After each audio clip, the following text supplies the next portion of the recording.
My name's Chris. And I'm Kristie. This is the Washing Up Podcast. And we've had someone eliminated. Woo! And we've had a team challenge. Yay! I'm excited because my friend Anna from work, she's my colleague. Yeah. She sent me a picture of it. Her and her family were holidaying in Melbourne at that time. She's like, oh, Kristie, I saw the Mastechef. And I'm like, well, she didn't say that, but you know. And she sent me a picture. I'm like, oh, cool. It wasn't close up, so I couldn't see anyone, but it was like just cool to see them filming. So tonight I was looking out for her, but because her picture was off in the distance, I knew that she would probably be off in the distance and wasn't going to be able to be seen. And look, like at no point did she feel the need to tell you, for example, that corn wasn't seasoned, or that, you know, didn't feel that need? Or No. She was... Could she spot the portion of chicken that Chris was serving? Because not many other people could, even while they were close up. We'll get into what happened tonight, obviously. It was a shrinky-dink chicken. You know when you put your old-fashioned chip packets. I don't know if you can do it with the new ones because they're foil. Yeah. But the old-fashioned chip packets into the oven to make your shrinky-dinks. Then you'd put a little hole punch in the corner and you can put them on a key ring. Okay, my love, I'm going to ask you a question now. What the fuck is a shrinky-dink? A shrinky-dink is when you make... you know when you got the old-fashioned chip packets, like back in the 80s? Yes. And you'd pop them in the oven and they shrink down? No. What? Never did that. You never made a shrinky-dink? Right, people at home listening to this, if you made a shrinky-dink, please tell me on the Twitter, because, like, I've got no fucking concept. And I'm quite sure there's a jewellery. I'm quite sure I ate the chips. I know. You ate the chips before you put them in the oven. It's just the chip packet that you're trying to shrink. See, here's the thing. Here's the thing for me. What would be the point of that? Oh, here's a normal sized bag of chips. I, as a child, would prefer less than more of these. I'm going to shrink them in the oven. I mean, to be fair, nowadays with the number of chips they put in those individual served packets, you'd probably get a chip-sized bag. Appropriate for the size rather than all that air with one chip. See, here's the thing, right? I reckon, you know how people in like Beijing and stuff were buying bottles of like Canadian Air and stuff? Yes. They should have just bought Australian chip packets. There's just plenty of fresh air in those. So, yeah, if you've ever heard of a shrinky-dink and can point out to Kristie that she's right here, please go ahead on the Twitter. I don't need to be pointed out that I'm right. I need it because I've you never fucking heard of it. You need verification. I do. I need validation in my life. So, in so many ways. So it's science.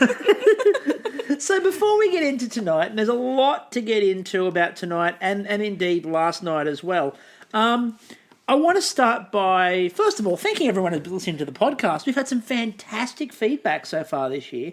It's been really good. Share, people. Yeah, we really appreciate that. And again, feedback is always welcome. Also, we need to get into the drinking game.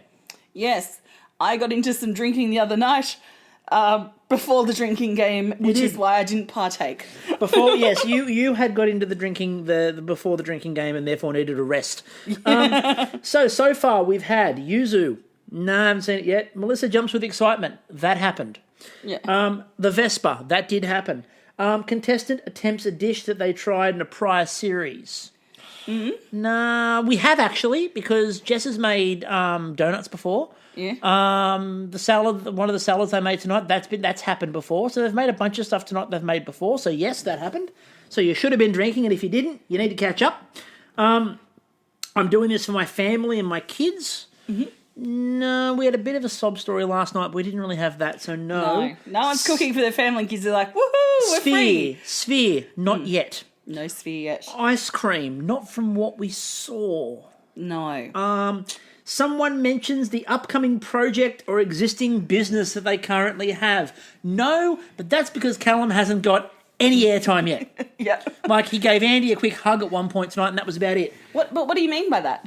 Apparently, a lot of people reached out on Twitter this week, and a lot of people reached out on Twitter this week. Yeah. Did you know that Callum has a cooking school? What? I know. No idea. It's insane. If only he'd publicise it. If only he'd tell people about it. Maybe we'd all go. I mean, the closest we got to that was tonight, where I was pretty sure at one point that Simon in particular was working for Tourism Victoria. Yeah, telling us all the goodness of St Kilda. See, all I kept on talking about was the idea of the Victorian Tourist Bureau, and the only reason I say that is, of course, The Late Show from the 1990s of their great song, "We've Just Run Out of Melbourne Cliches."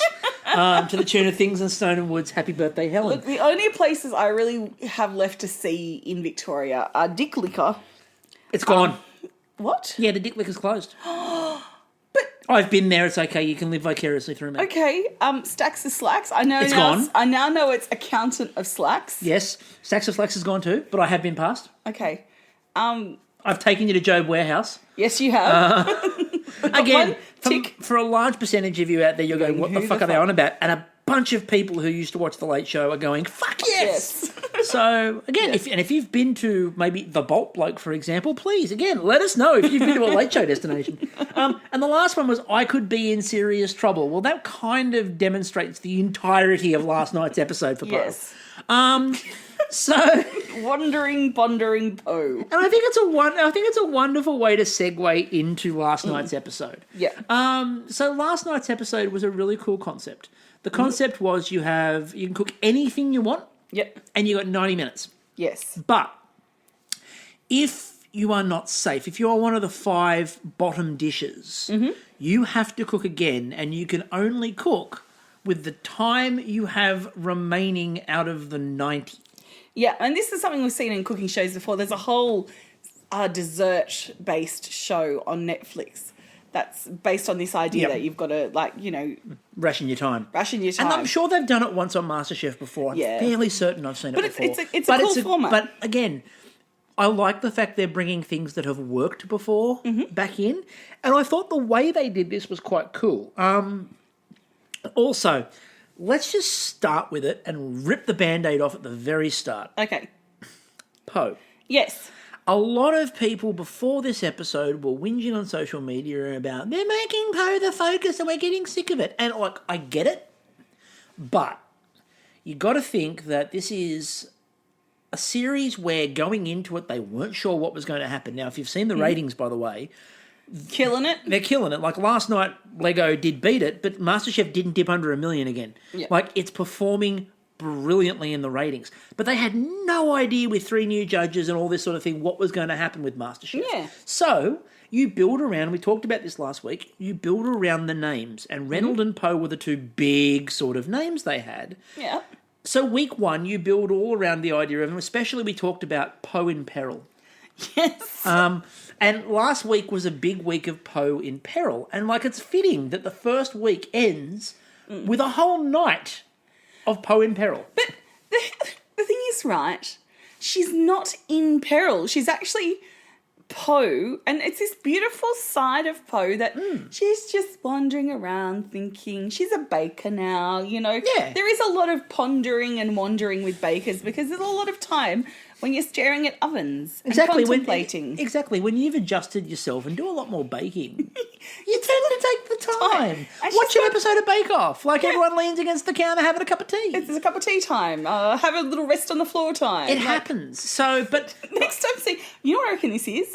Poe is gearing up to audition for Bake Off. Exactly. But what I really enjoyed about this was we talked about reputations and people being worried about reputations. Poe, there are some people going, it doesn't look like she cares if she's in or out. No, I saw it a bit differently.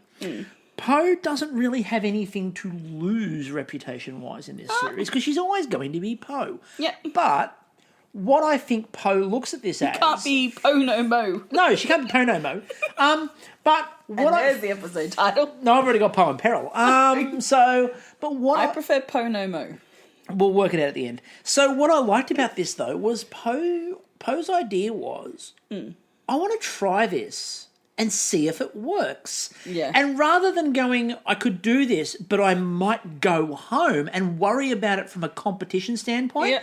Poe went, I reckon I can fucking well do this. I'm going to try it. She backed herself. She put it all on Poe, and it came She up. would have had 7 minutes to cook something for the second round. But I liked the fact that Poe decided that she was going to do something that would use most of the time up and went to hell with this idea of, am I safe? Am I going home? And I think there are a lot of people who got angry about this idea, like Poe doesn't care if she wins or loses. And I think on one hand, she definitely wants to win. But on the other hand, it's not life and death for her. No. This is a TV show. Absolutely. And I think Poe has a great sense of perspective Yeah. that a lot of other people maybe who are watching it don't have. She's from season 1. She's definitely seen life after MasterChef. She's like, you know what? The sun will come up tomorrow and it'll go down in the evening. If I believe, like the Egyptians, that Ra and the Pharaoh are fighting in the underworld at the end of the night to make sure the sun comes back up. If the sun comes back up, victorious. Yes. But in the meantime, Poe's just like, I want to see if this works. Let's have a go. And it was great. I like seeing a cake being baked on MasterChef. We don't see enough of it. I also really... Or someone wandering around the garden picking flowers. And more importantly... Not running out there to strip a banana leaf off. Although, I did love it was Reese going like, hey, Poe, how you going? And he's like ducking out and ducking back to the kitchen and there's Poe. But what I loved was everyone, when they finished cooking in their first round... They all had somewhere to go. Everyone just gathered around Poe's bench. And like they were all having conversations like, is she okay? What's going to happen? And they're watching what Poe was doing. And it was just fantastic. Yeah. Like it was a change of pace because there was all this chaos and bedlam and people trying to cook their best dish and do their best everything. And there's Poe just going, you know what? If it happens, it happens. If it doesn't, and like when she said, I'll be in trouble, and Jacques turned around and tried to put the pressure back on her and went, no, you're going home. And she looked at him and she went, yeah, no, I'd be going home. But you know what? She was the turtle amongst a bunch of hares. She really was. And there were a couple of people that went running. And we'll come down to how well that went for some of them shortly. So it was really... Tortoise, sorry. She was the tortoise. Yeah, she was the tortoise, she was the tortoise among the hares. There's a difference, isn't there? Yes, there is. What's the difference? One of them is aquatic only and the other is land-based and aquatic. Ah. See? But turtles can get on land. Yeah, but the tortoise survives a bit better. Anyway, so we had... The first cook was really interesting. First of all, So if it was the turtle and the hare, a completely different story. It'd be like, oh, I'm dehydrating and it's only been 5 minutes. A little bit. Okay, sorry. So anyway, so they started off by asking Danny if she wanted to use a pin. Now... And a hare is different to a rabbit because they're bigger. Do you think there's an alternative story? You know how much, like, you know... the rabbit and the turtle? I Dream of Jeannie was created in contrast to Bewitched. Yeah. Do you think there's the rabbit and the turtle? Where the rabbit just smokes the turtle. You know, the Monsters, which is still enjoyable, but not quite as Addams Family. good as the Addams Family. feels like a Sherwood Schwartz production. Anyway, so that's a deep dive for TV folk. So they asked Danny if she wanted to use the pin. Now again, I pointed out this would be really stupid in week 1. Yep. To which our friend Joe Kendry did reply, "That's what Loki said." And as I pointed out, look, he did. Yeah. And we all remember what happened to Loki. Poor Loki. But that was also a couple of weeks in. This is where there's 22 other people cooking against her. Yeah. Because Callum was up there. By the way, did you know? Cooking school. Oh, yeah, okay. Yeah, remember Noted. that. Don't forget that. He was up there. Callum I'm sure he had a poster. I'm sure he had a poster of this. Come to my cooking school. Like one of those arrows saying, you know, like the... spinning arrow man. Wobbling it. What you couldn't see out of the edit was spinning arrow man. Doing some, like, you know, handstands and cartwheels with it. The arrow. Cooking school. But no, there were 22 other people cooking against her. So the odds were in her favour to go, you know what, I'm going to back myself with 90 minutes to cook whatever I want. Yep. I can possibly make a dish that's not bottom 5. Yep. So, look, it made perfect sense for her to not use that. Now, a couple of other things, and we're not going to go through dish by dish by dish because, like we said, there were 23 people cooking. So we're going to do what the editors do a lot of the time and ignore most of them. But... we are going to talk about editing tonight too, so that bit will be... I know you're all looking forward to the editing conversation. It's always fun. So a couple of people had a really good night. So Simon had a really good night. His food was once again superb. Yes. We also had Harry, where at one point, when they were doing the tasting of Harry's dish, and Melissa Leon goes, Harry... If you bottled that sauce, I'd buy it. And Harry, what Harry should have done, run back over to the cookware, grab a bottle, put the sauce in and go, okay, $50, Melissa. for you. Quick way to make some money on there, Harry. It's an original. Yeah. So it's like the cultures for the people get for bread. Yeah. Anyone got a starter for a sourdough? Anyone got a starter for a Harry sauce? That first bottle of sauce, passing it from generation to generation, being kept in the back of pantry cupboards. 150 years' time. This was passed down in the family. Yes. It's like, I would love a bit of petunia, from Liam's Canadian sourdough starter. That would be amazing. Yes, if you haven't heard the Canadian episodes for Bake Off, that makes no sense. But if you have, go back and listen to them. And you get to meet Grace the caribou. Yes, exactly. I'm just popping in. So it's me, Grace. So we had a couple of... Okay, I'll head away. We had a couple of interesting things that popped up in this episode. Me, Grace the caribou. Grace, you weren't there. Ooh. The main thing that popped up for me, though, was... And this became actually a massive argument on... Don't. I won't say your penis. Don't. Oh, their penis. Anyway, don't do it. Penis. Okay, you did it. Far out. Anyway, as I was saying, so the thing that really came up in the episode for me...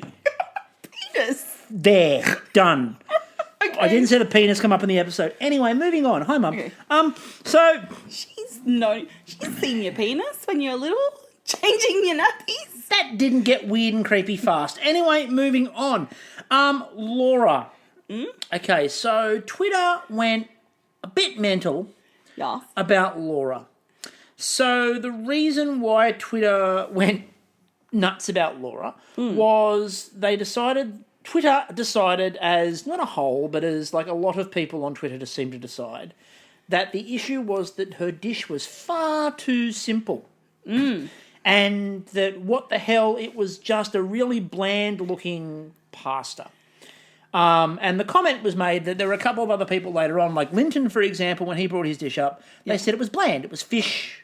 It was very grey and sort of beige and bland. And everyone went, what about her pasta? Because that was there was the spinner crab buckwheat that was later. Yeah. That was beige, yes. So with Laura, right, so what was the difference between the two of them was that what Laura made is an Italian classic, which is a very basic dish in terms of look. Cheese and pepper. But it is all technique. Yeah. Right. Now, they sent her straight to the gantry and everyone went, favouritism, clearly it's because of Jock and blah, blah, blah. Now, first of all, Jock looked at the other two. They gave all the feedback and then he went, I think you're going to point it to the gantry, and up she went. Yeah. Secondly, she was at the same time roughly, and if you look at the editing, and said editing's going to be a big thing in the next 20 minutes of this conversation. Yeah.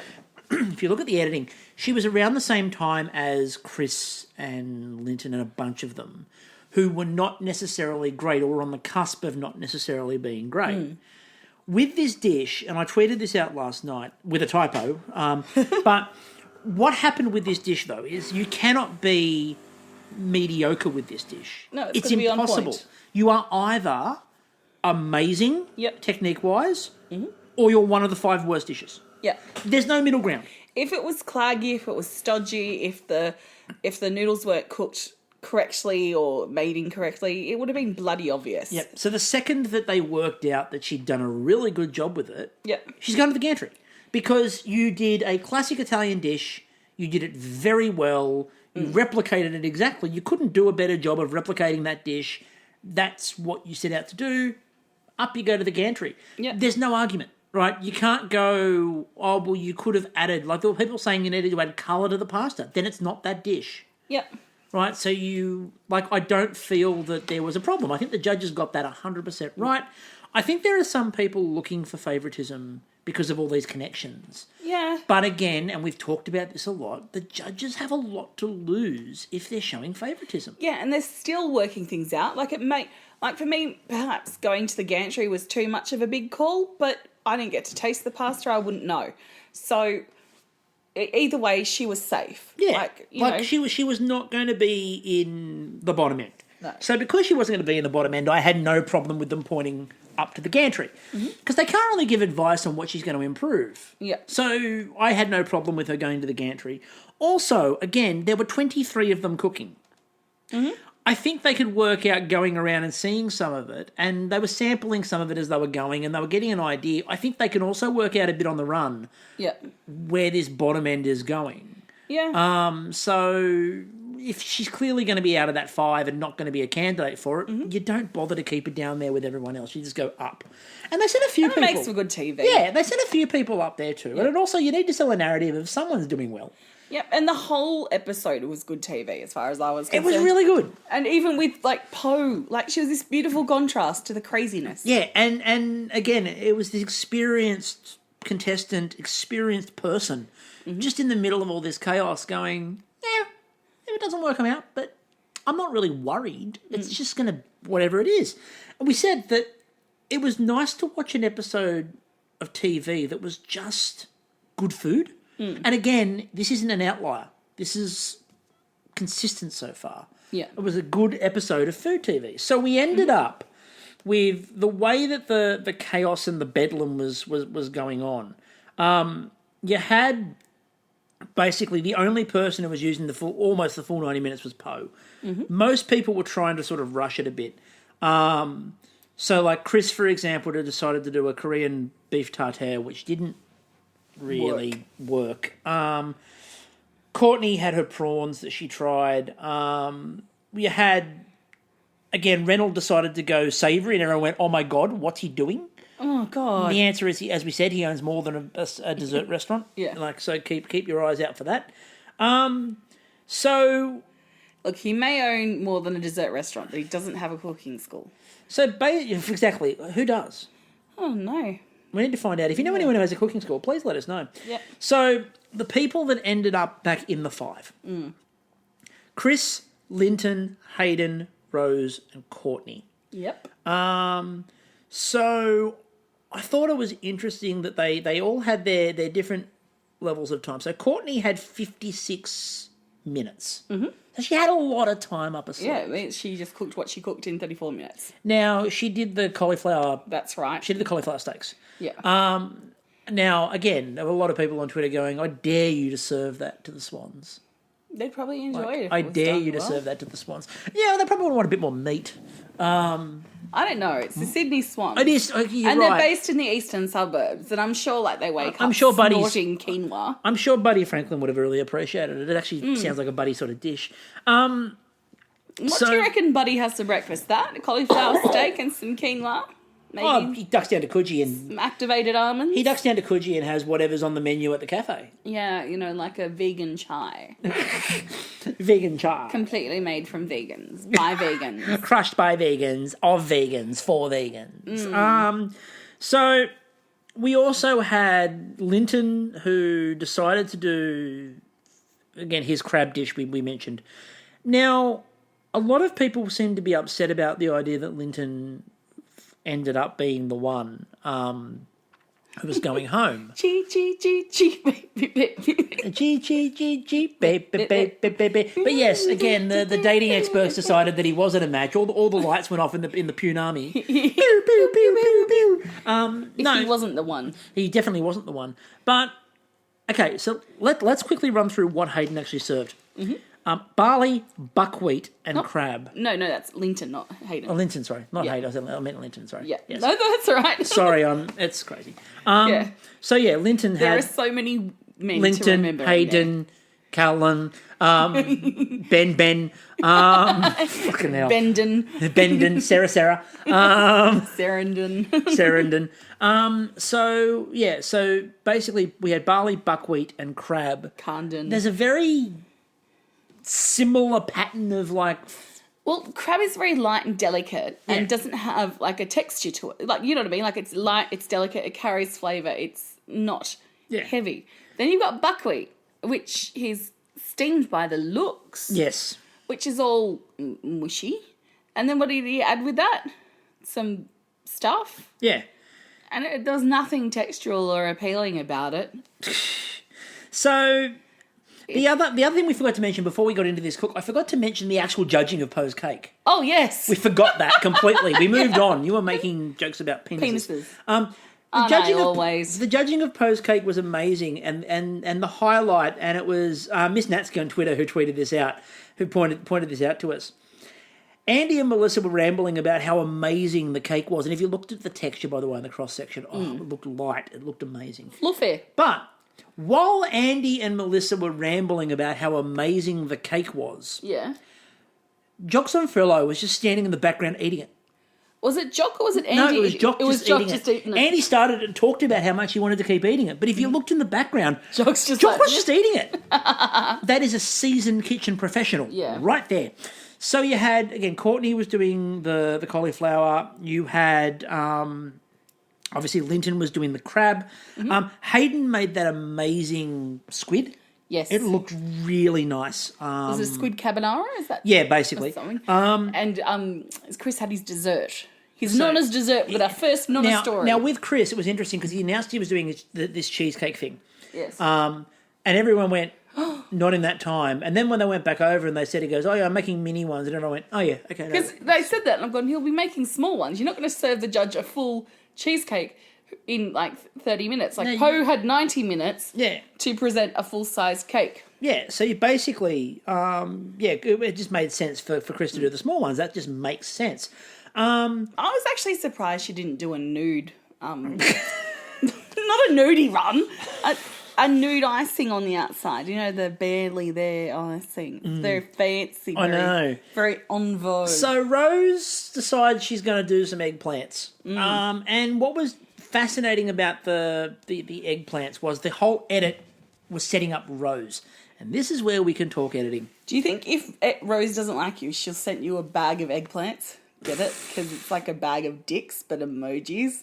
Second penis joke, folks. I get humour. So Rose, they did the edit to show Rose is in trouble. She's only got 36 minutes. She's going to be grilling these eggplants. And the awesome Alison Frames on Twitter even pointed out, the chef in me knows that that's almost impossible to do what she's talking about doing. I think Rose is probably in trouble. And I responded, so the edit is setting up that Rose is in trouble. Mm-hmm. Lynton's going home. And I put this tweet out well and truly into they were setting up. Rose hadn't even started the cook yet. No. And I went, they're setting up that Lynton's fine. Everyone else is sort of in some form of peril. What I picked up in the edit was when Lynton went into the pantry and started looking at his ingredients, he had an idea of what he wanted to do, but quietly in the way that he was setting up, there was this idea of a little bit of chaos that he wasn't 100% sure. Yeah. And he was sort of making it up on the fly, but they didn't focus on it. And he was like, I just want to try something. And I'm like, now is not the time to try something. So, the edit. They have improved so much on this show. It is unbelievable. Yeah. The amount of improvement that Mastechef has made over one off-season of it. Yeah. The only thing they haven't fixed is the editing. Okay, so there's a culture in Mastechef where it's about trying to not know who's going home, right? Or to have that flip and keep the audience in suspense. Alternatively, on Bake Off, you're taken on a journey and it's very clear who is not cutting the mustard at that point. You know there's a couple of people in peril and they're actually in peril. So it's one of those things that I think, like you said, there's been so many good things that have changed in the show, and I don't think this is a big thing. It's just another little one of those quirks that they're going to have to find where the audience that's been watching. The audience is, for example, there were only a couple of people online who believed the Poe in Peril storyline. Everyone went, all they've talked about all week is Poe's in Peril. She's not going anywhere. She's going to be fine. I looked at the time. I went, how much time have we got left? Oh, okay, there's another 20 minutes of the show to go. Poe would only be cooking for 7 minutes. Yeah, exactly. We have, a second challenge coming up. If there was no second challenge, Poe's going home. But, again, the idea is that you can There'll be no mo Poe. There'll be no mo Poe. No Poe, no mo. No Poe, no mo. Yeah. But what we ended up getting, though, was the Lynton turn in the edit.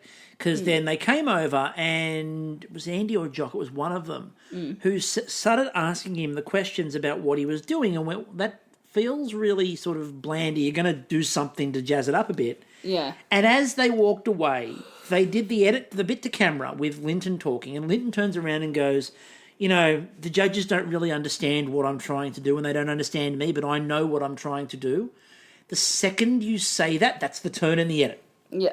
That is always the turn in the edit of, I know what I'm doing, the judges are wrong. Look at last week, the one time they did that was in the Gordon challenge with the meat, where they gave the advice on the portion size. Ben turns around to Chris and goes, don't worry about that, we're going to go with our original idea of portion size. Yeah. What happened? Portions were wrong. So it's one, and again, tonight we saw it a little bit where they said to Simon about your service, and Simon's like, no, I got this. And then he got behind in service. Now, it actually worked out for them in the end, but there's a pattern. Yeah. And so once you start seeing the pattern unfold, you go, I can pick this. So the only thing I would say so far is that I would really take to task on is the editing. And that's...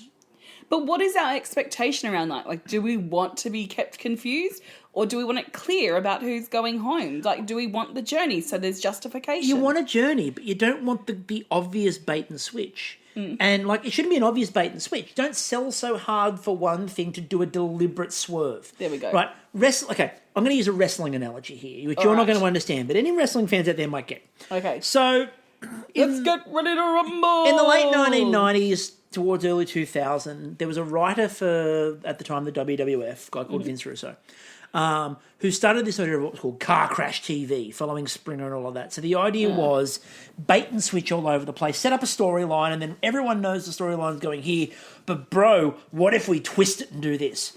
But the problem was, he did that so much that everyone just knew the twist was coming. And the storylines lost a bit more meaning because you knew the bait and switch. Like, you'd watch it and go, oh, he's going to do this now. Because everything had to be a twist. And so storylines stopped making sense. Hulk Hogan's going bad. Well, that one made sense, but he didn't do that. Oh. But okay. Then there were just so many bait and switches. Hulk Hogan went bad? Yes, he did. But bait and switches become... I know he's gone bad these days with we Republicans. We know that. But so is Vince McMahon. But anyway... well, he's taking over a job in the White House now, isn't he? His wife works for Trump anyway, and he's now part of the committee to get America back on track. That's right. After paying money to Florida to get himself declared an essential service to stay open in coronavirus. So... Anyway, and sacking a bunch of his workers. Anyway, enough about the horrendous Republican, but this is the idea. The bait and switch becomes the norm, and you expect the bait and switch. Okay, that's what I wanted to kind of tease out. Yeah. So thank you for that. So we got to the table. Now, I think we need to talk quickly about the table. Which table? The three people sitting at a table, not behind a screen in a row? It felt, and again, I know it's us, so we're going to bring this up, it felt Bake Off. It did. I was just waiting for there to be more gingham and floral. It was less threatening. Yeah. It was more a communal sort of thing. It felt like the three of them behind the long table feels like they sit in your judgment. Yeah. And here, it doesn't quite feel like that. They are judging you, but it doesn't feel... More open to a conversation. Yeah. Like you're meeting as if you were a chef serving guests at a table rather than a... Yeah. So they made it clear with the tasting that they thought what Chris did was amazing, and they thought those mini cakes were cooked really well. So he was going to be fine. They loved the cauliflower steak. They thought that was absolutely exquisite. Yep. So she was safe. That was easy. We then got Hayden's. They loved what Hayden did with the squid. Fine. So you've got Courtney safe, you've got Hayden safe, you've got Chris safe, which brings it down to Lynton. Yep. And they tasted it, and that was the one they did the cut to add, which was Jock just going, Lynton, Lynton, Lynton. Like, oh no, that's not good. No. And again, they were like, one, it looks bland, but two, the flavour was just not there. They're like, they didn't really do anything with it. And then with Rose, and this is where like a lot of people were wondering about, Rose looked like she might go home because Rose's wasn't great. But if you listen to the judgment, they said quite clearly, I like this, I don't love it. Yeah. So they said there were flaws with Rose's dish, but they still liked it. Yeah. You listen to the three of them critique Lynton, they didn't. Yeah, there was nothing redeeming about it. And, you know, I think a lot of people picked up on the whole "it looks beige" comment on Twitter, and then they compared that to Laura's. But there's beige and there's beige. There's you know, gooey, cheesy, you know, noodles with cracked pepper through it. Yeah. That's a very simple dish. But you've got to do it perfectly. But you've got to do it well. And then there's just layers of beige. Yeah. Like a rosti of beige almost. Yeah, a rosti of beige. It was in a circle. Like, and again, I hate food served in like just circular stack patterns. I'm not a big fan of this. I'm not a fan. I'm not a fan of ring food. Like, out of all the planets, Saturn or Uranus, you're not a big fan of those. I'm not trying to serve it to me on a plate. No. That's Uranus on a plate. This is That's a whole different show. That's when they do Offal Week. Oh, No. yeah, someone should be killed for that one.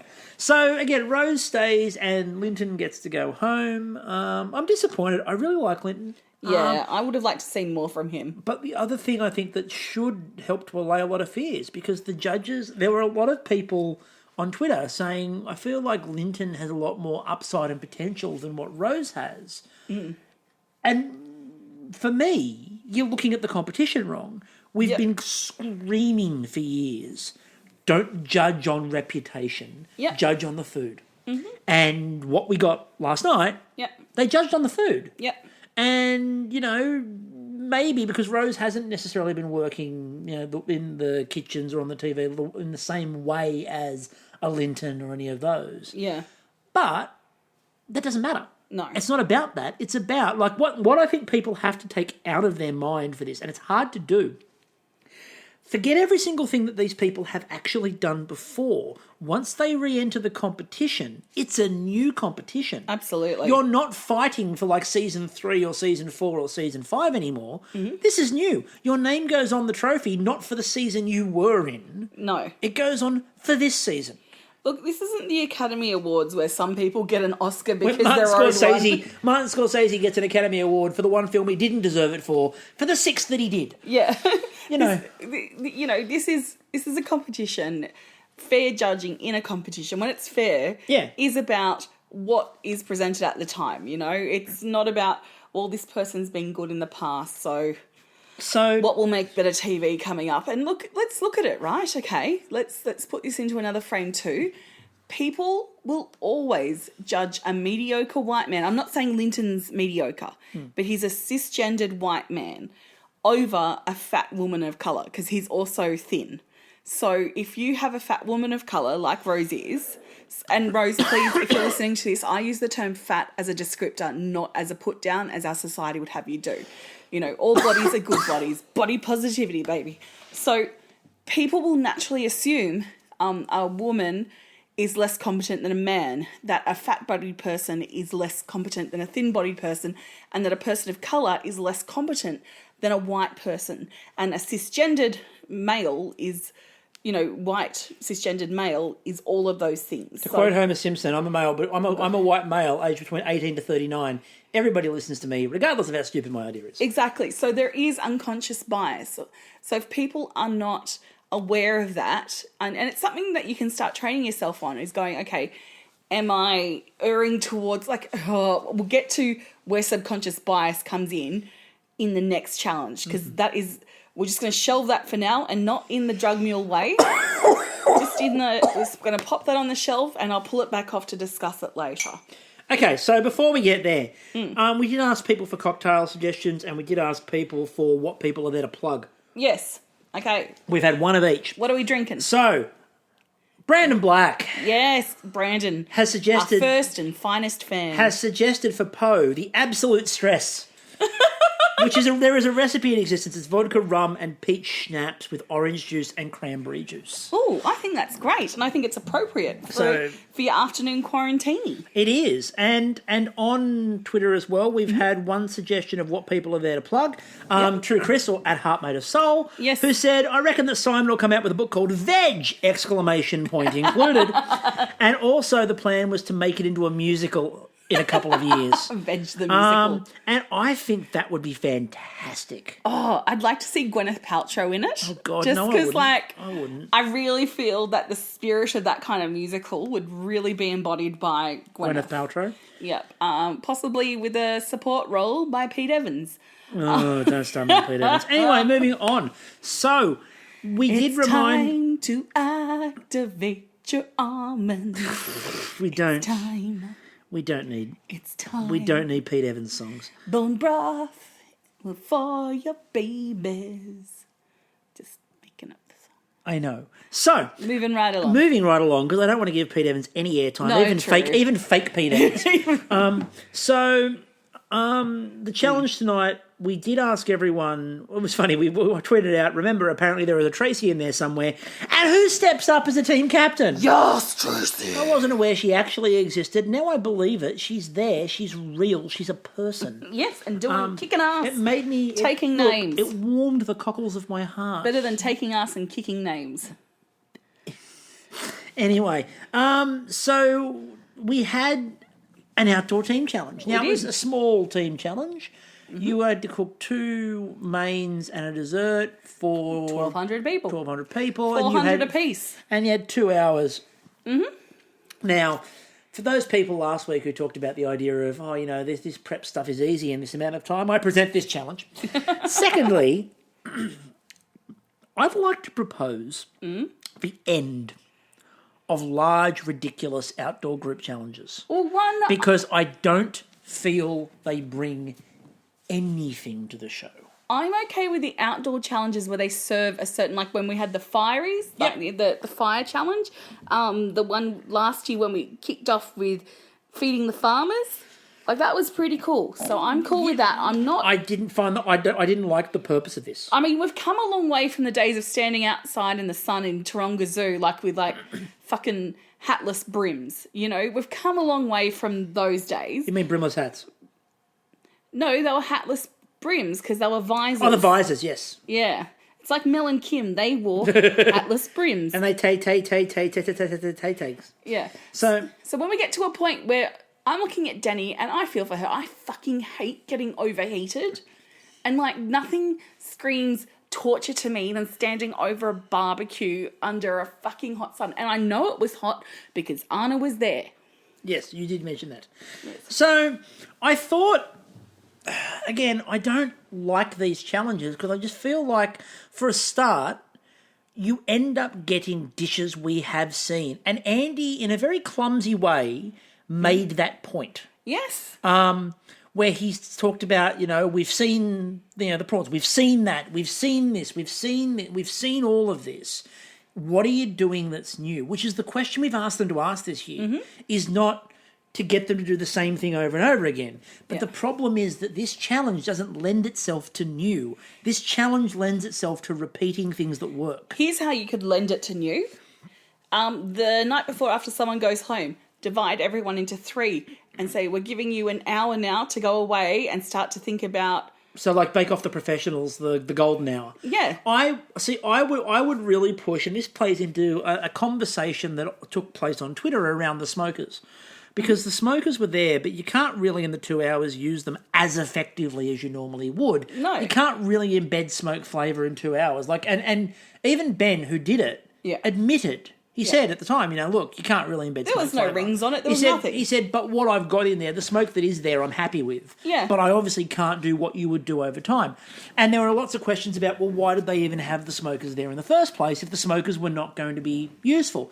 My thing is, and we've talked about this on the podcast before, we've brought this up before. We talked about it on that our year's recap with Robert Harwood a couple of years ago. A 24-hour, a 48-hour challenge, like where maybe you have to smoke something and come up with all the sides and do all the different basting, and you have to monitor it over 24, 48 hours even. Yeah. And like, or again, there's the J. Kenji Lopez ramen broth. That's a 24-hour broth. I know. Like a medieval feast, right? That takes a day to prepare. Like you have to like put the cow on the spit and start it off. But this is the thing. If they did this challenge but they gave them a 24-hour head start. Yeah. And you've got 24 hours to prepare this massive sort of... Then it's a service challenge I can see. Yeah. Then I like the idea because you get time to plan ahead. Yeah. You've got time to actually do the food properly and serve people. And you get to see the organisation. You get to see the flavour. You get to see how much flavour and what these people can come up with. Yep. That would have worked beautifully. I would have had zero problem with that. Okay, so when you watch shows on barbecue, like Yeah. and I'm talking about the southern style barbecue, like in the United States, people get up really fucking early. Oh, yeah. Like midnight and start the smoker then. Why not do that? And then people arrive specifically for barbecue on a specific day. Yeah, like, I mean, the last lot of smoking of food that I did was 8 hours, and that was, like, a very fast smoke. Yeah. Like, and there was a smoke ring, but not the level you would have got had I done it over 14 hours or whatever instead. I mean, they could have maybe looked at smoking some vegetable, but what is that really going to add, that chucking it on a grill like they did with the pumpkins? So this brings us, and we're going to sort of, we're not going to follow the flow of the episode. We're going to jump all around here, but this brings us to the bananas. Yeah. So first of all, Reynolds proposed the banana dessert. He did. Then Reynolds left Denny with the bananas and basically went, you work out how to cook them. Yeah, and like that's kind of like... Now... And it was really helpful. Okay, I'm kind of in two places about this. Reynolds came up with the dish, fair enough. But Denny was in charge of that station. 100%. I'm exactly with you. There's two lots of problems here. Yeah. First of all, Reynolds comes up with the idea. Yeah. But there was no conversation really about how to cook the bananas. No. There was this vague suggestion of smoking them. Now, this brought back the smoker conversation because Danny suggests the smoker. Yeah. And goes over to do a single banana test run on a smoker, which looked ridiculous. But now Andy... His head place was, let's try it out. But Andy came over. What I liked about this, and this was... Victoria brought this up on Twitter, and I thought it was a really good point. In previous years, George or Gary or Matt would have walked over and gone, what are you doing? Smoking the banana. Okay, interesting. Well, what do you reckon? Eyebrow raise. Off you go. Away, yeah. What we got was Jock and Andy going, all right, think about sugar. Why are we doing this? What happens with the sugar in a banana? What is the temperature like on the smoker? What's the temperature like on a grill? What's going to happen if you try to smoke the banana? Are you going to get caramelization? Or is it going to turn to mush? Yeah, which is what it would do. And so what you actually got was questioning again that was designed to prompt thought.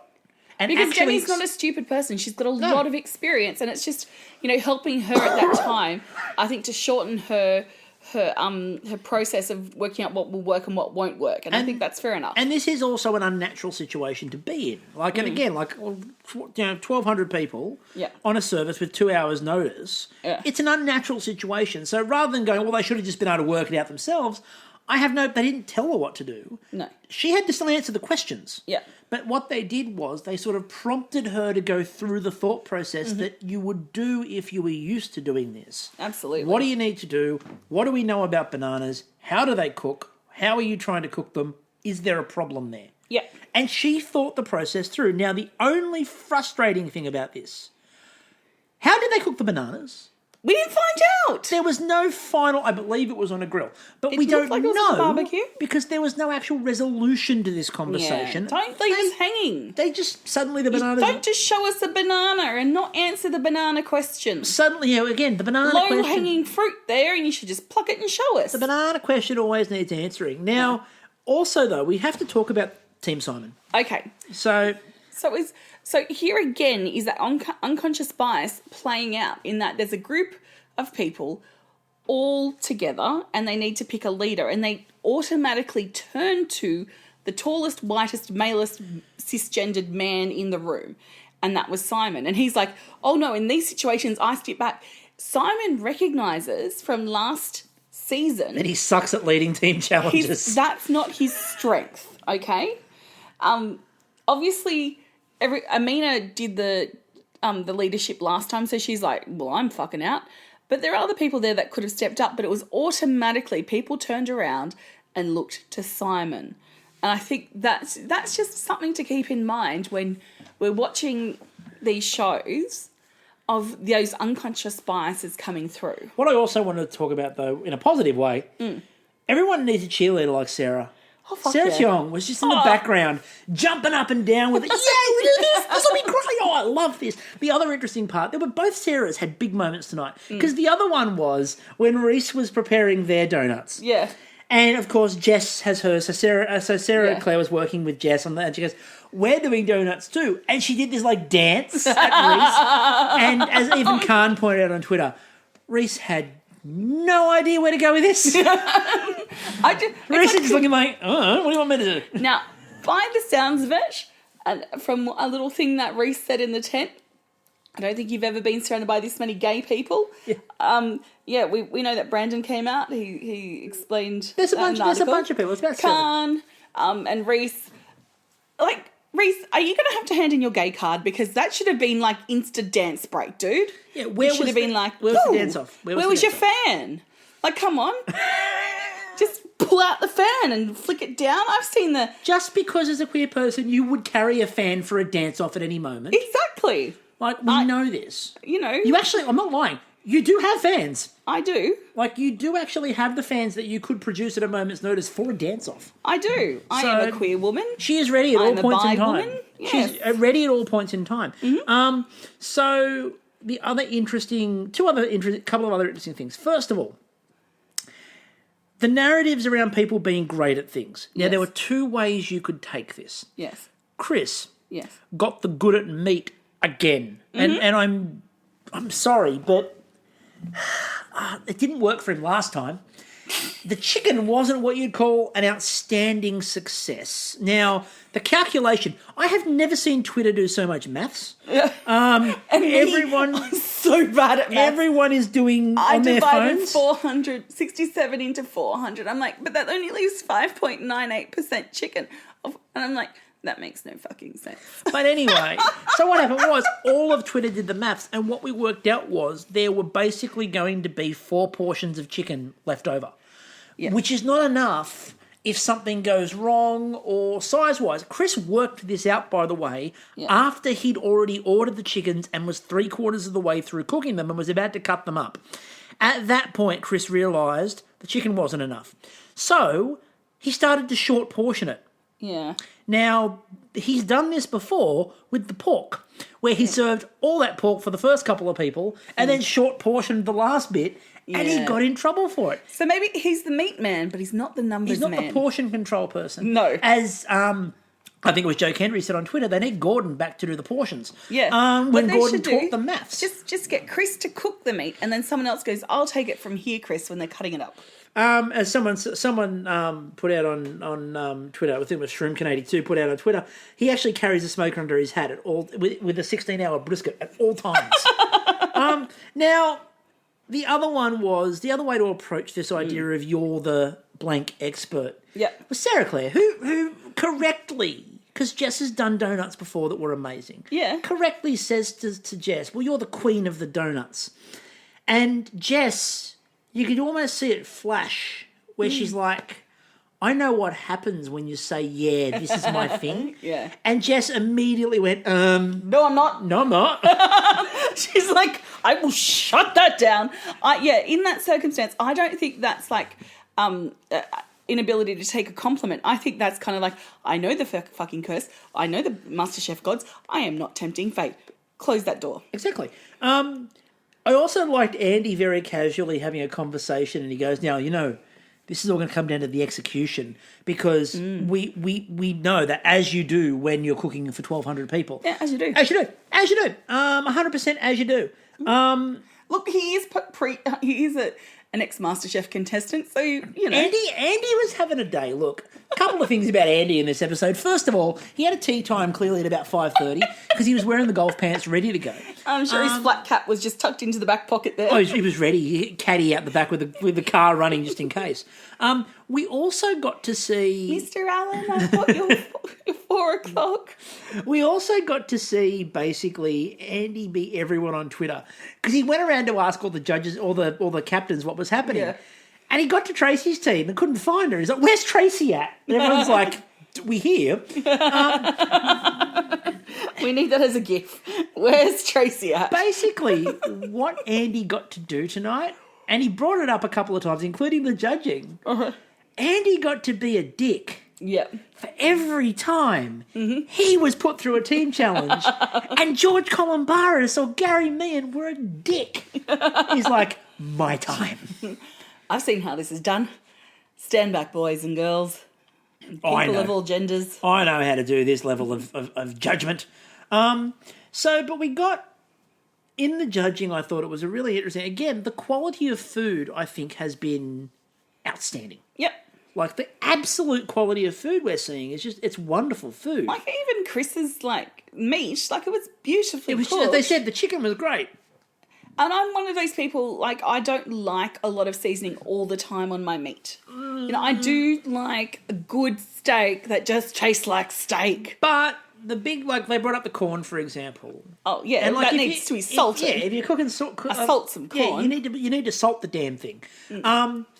Seasoning and of the dishes is something that is anyone who's ever watched MasterChef, let alone been on the damn thing, or been to the final 12 of the damn thing, you should know how to season things by now. And I was a bit surprised that the seasoning seemed to be slightly off. I thought that was a bit interesting for me. Yeah. We got some amazing dishes. I thought Jess's donut looked out of this world incredible. And you got 3 of them. How generous. I know. And when you saw the side-on shot of that donut before they tasted it, I think I looked at you and went, that's almost translucent. And she was working like a motherfucker because, she's like, oh, it's so hot standing here. And Sarah Claire's like, there's some coconut water in the fridge. She's like, no, I've got donuts to cook. And she's got to power through. And look, everyone needs a supportive friend like Sarah Claire. Does Sarah go, what can I do? And she's like, nothing, I got this. Wonder Woman. Ding, ding, ding, ding, ding, ding, all the donuts on your order. So deep frying for you. Where this sort of came down to at the end was, first of all, the food was sensational. Simon's team had one big problem, which was Simon's organisation. Now, Simon, as we said, identified very early on team challenge captaining, not his strength. We all remember him as a captain previously. It did not go very well. Yes. But what he worked on this time was his organisation at the start and the very clear instructions and dividing of tasks. Yeah. He was, especially since, as they pointed out a million times, they had one less person than everyone else. But he was very good at the early organisation. As the judges pointed out, he should have had one person as a sort of floater between stations to help out where needed, and they didn't. They were very rigid.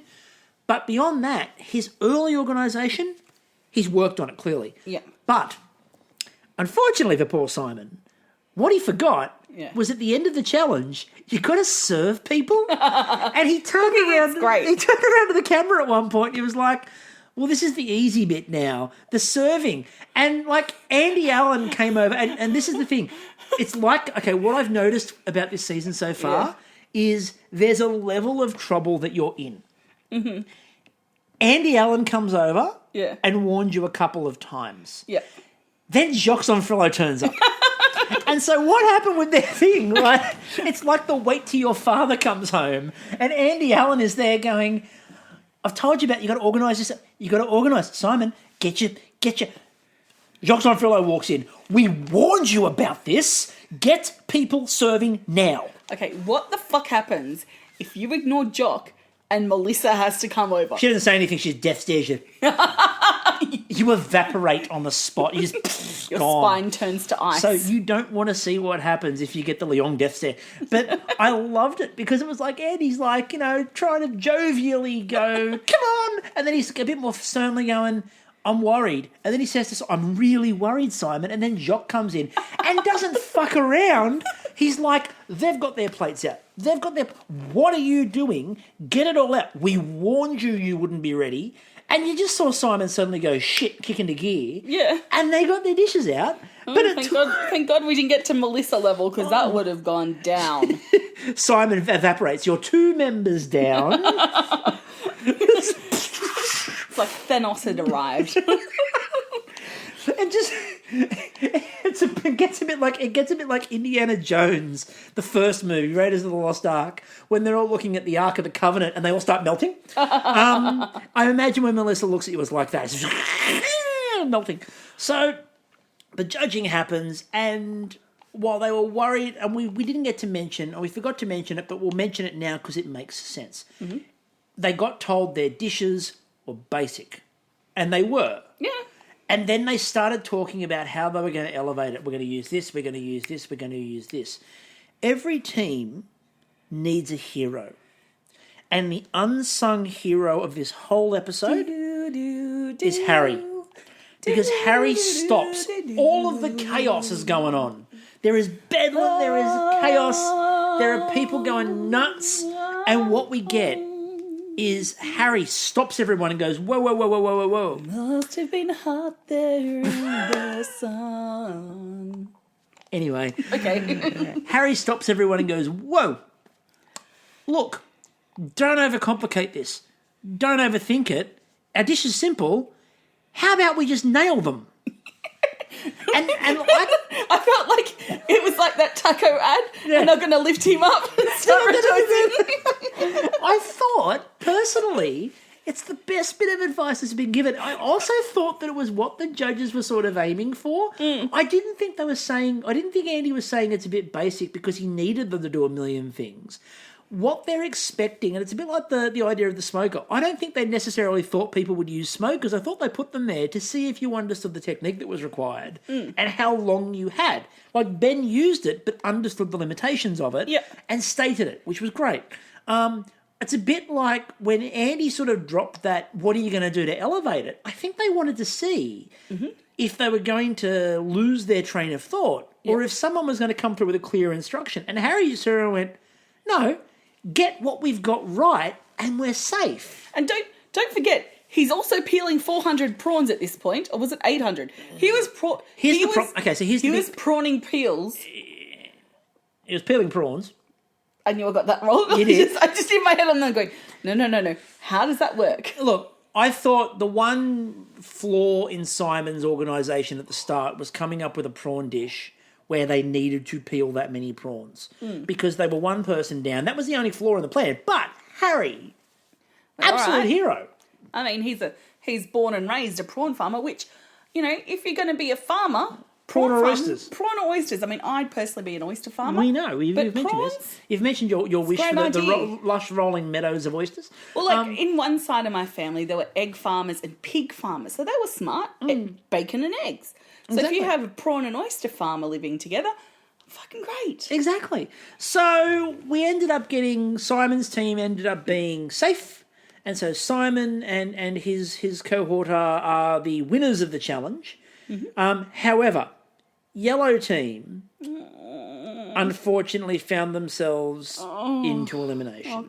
Don't you go home. So we're going to have, and again, this is an elimination, so you're going to have a Laura or a Tessa, or, you know, there's an array of people that are in a lot of trouble there that we could see go home. Yeah. But again, people are going, one of the favourites could go home. There's 24 people in there that everyone would consider a favourite. Yeah. Well, 23 and people recognising that Tracy was there finally.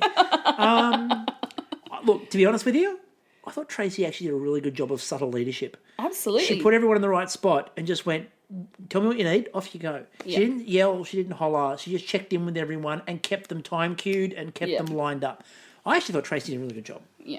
Look, she's been a joke. She might have missed the salt. She's been a joke because we don't know she's there. But, you know, we knew she was there tonight and she did a really good job. Please take that we didn't see you there as an homage. You know, that we noticed you even if the camera didn't. Oh, 100%. So let's finish up now. So when we finish up, first of all, podcast will be back on Thursday night. Yes. So look out for that. Secondly, the drinking game. Please play along during the week and let us know what you're drinking alongside it. Maybe one of the cocktails. Who knows?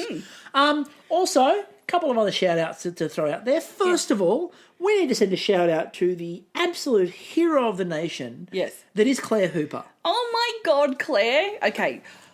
Co-host of the Great Australian Bake Off. One of Australia's finest comedians. Our Claire Hooper. Our Claire. Isn't she She should be up for an Order of Australia. She should be the Governor General, I reckon. That'd be great. So she's been making... Mel Buttle for PM and Claire for Governor General. I love that. That works so well. So she's been making screen-printed bags with her face on them and put biscuits in here. Yeah. On the bags. And, Biscuits in here. Yeah. And we had 2 lovely bags turn up today. And just outstanding. So, Yes. have a look at her. Have a look at her Instagram. You know, there she's got her own shop on there, and go have a look.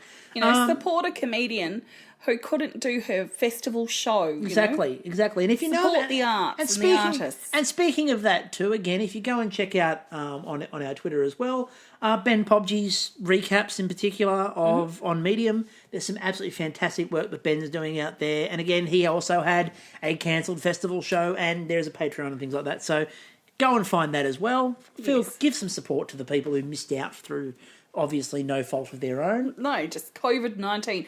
People letting in boats into Australia. The one boat they didn't stop is the one they should have. For fuck's sake. You stopped the wrong boats and let in... No, yeah, you stopped the right boats and let in the wrong boats. Like, how the... Anyway. Okay, reel it back, Kristie. Moving on. Breathe. Okay, breathe. Did you have anything else you wanted to shout out before we finish up? No, I just want to tell people, have a good day, you know? There we go. Kristie with her have a good day message to everyone out there. Take it easy. We will be seeing you on Relax. We will be seeing you on Thursday night. We may or may not. We don't know if we're going to have a guest this week. We do have a bunch of guests lined up though, and we are very excited with some of them in particular. So, and some first time guests coming up that a lot of people, Long time listeners. That a lot of people are But going. I've been listening to them. Yeah, well, there'll be apart from that, there'll be a few really well known people coming Hopefully. on. So fingers crossed that'll all pan out. So look forward to that, and we will catch you all later. No po, no mo.